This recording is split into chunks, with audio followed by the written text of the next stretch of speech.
Hey, what's going on guys? Oscarmini here, and today's video is a comparison video between the Infinix Note 7 and the Redmi Note 9S to find out which of these devices would best suit your needs. An actual battle of the notes here. So without taking much of your time, yo guys, let's get started. First off, let's touch on the boxes and the accessories you get from each of these devices. The Infinix Note 7 clearly has the bigger box here, housing the smartphone itself, user guide, TPU case, earphone, micro USB connector, and an 18-watt charger, while the box of the Redmi Note 9S features the same accessories except for the earphone. We already expect that from Xiaomi. Also, the charger in this box is the 22.5-watt charger this time. Speaking of the builds of these smartphones, the first thing you notice about them is how huge they are. The Infinix Note 7 comes with this 7-inch display, an LCD panel here, while the Redmi Note 9S features a 6.67-inch LCD panel also. The Note 7 has this plastic finish to it with the usual ports, 3.5mm jack and a micro USB port, fingerprint sensor to the side which doubles as a power button. While the Redmi Note 9S has some extra stuff like a build with Gorilla Glass 5 at both the front and the rear, it actually feels like a better device, slimmer and more comfortable to hold. You also get USB-C port here and an IR blaster from Redmi to control your electronics. The one thing I prefer on the Infinix side of things would be the placement of the fingerprint sensor. It is actually lower and easier to reach when compared to the placement on the Redmi Note 9S. Speaking of the fingerprint sensors on the smartphone, the Infinix's sensor feels faster to unlock, and I was pretty much excited having that kind of speed on a fingerprint sensor from this kind of smartphone, but weird things are happening. I registered my right thumb and my left index finger for the unlock profile here, and somehow my kid brother's finger is able to unlock this device. I tried it at different times repeatedly and it kept unlocking the smartphone, making me feel a little unsafe with how fast this thing is. I still would pick the slower Redmi Note 9S's fingerprint sensor here.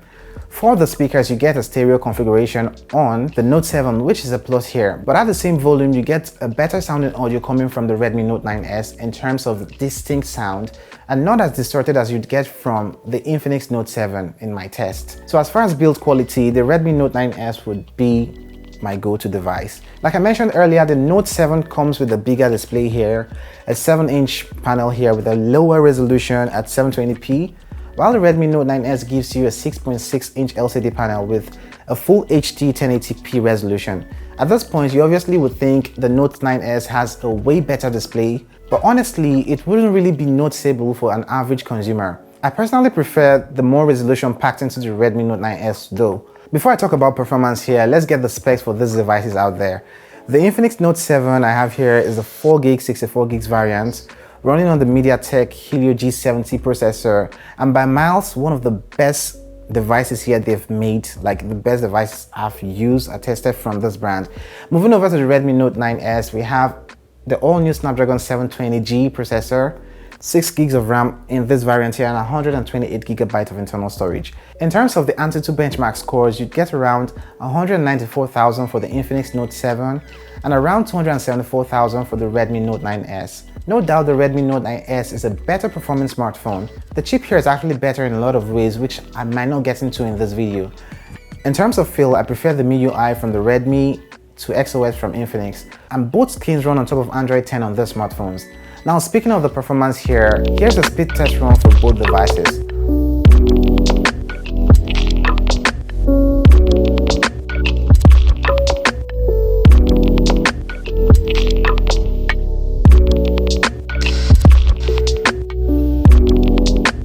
So all in all, the Redmi Note 9S is the better and faster device in terms of performance. In the battery department, both devices have about the same spec, with the Infinix Note 7 having a 5000 mAh battery, and you get about 5020 mAh battery from the Redmi Note 9S.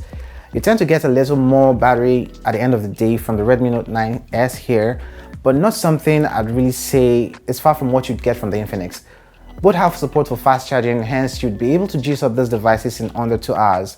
A slight edge in terms of the battery would go to the Redmi Note 9S, but you won't go wrong with either of those devices in terms of battery. Talking about the cameras here, both smartphones feature quad camera setups.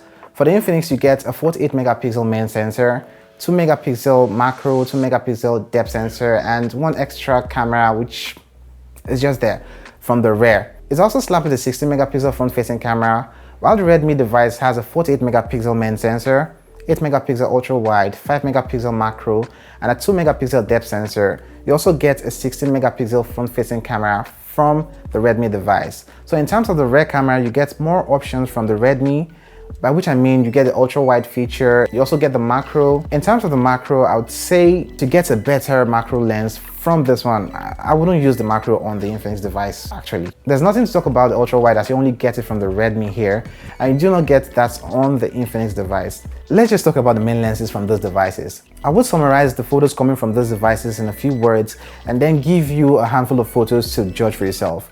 The photos from the Redmi Note 9S makes the Infinix's photos look a little bad. You get better dynamic range from this one, brighter images, more details in the shots, and an overall sharper image. You begin to notice how soft the photos from the Infinix device are when placed side by side with the competitor here. You can record videos at up to 4K on the Redmi as opposed to 1080p on the Infinix Note 7. But the best videos for the Redmi is actually achieved in 1080p. Better dynamic range and overall image for the Redmi this time. So in terms of the cameras, the Note 9S is no doubt the best by a reasonable margin. Speaking of the prices, these two smartphones for the same memory configuration, which is 6 gigs of RAM and 128 gigs of internal storage, they are $25 apart, about 10,000 naira apart, with the higher one in price being the Redmi Note 9S, which comes for about 100,000 naira or $250, while the Infinix Note 7 comes in at about 90,000 naira or $225. Personally, the Redmi Note 9S is the better buy for the extra $25 and still wins in this category, considering what you get at the end of the day. So as far as this comparison, the Redmi Note 9S is definitely a better buy, and that's for an extra 10,000 naira or $25. You get USB-C, better processing and speed, better image quality, like better cameras you get here, a more comfortable form factor, the better UX in my opinion, and a more preferable build quality. But that's not to say the Infinix Note 7 is a terrible device. I mean, it is also an impressive device when compared to a lot of smartphones for the price. But here today, the Redmi Note 9S wins. Okay, there you have it, my comparison video as promised between the two Note devices. Do not forget to please actually like this video, share, and also subscribe to this channel if you haven't done that, guys. Other than that, it's goodbye, and I'm gonna catch you in the next one. Cuídate.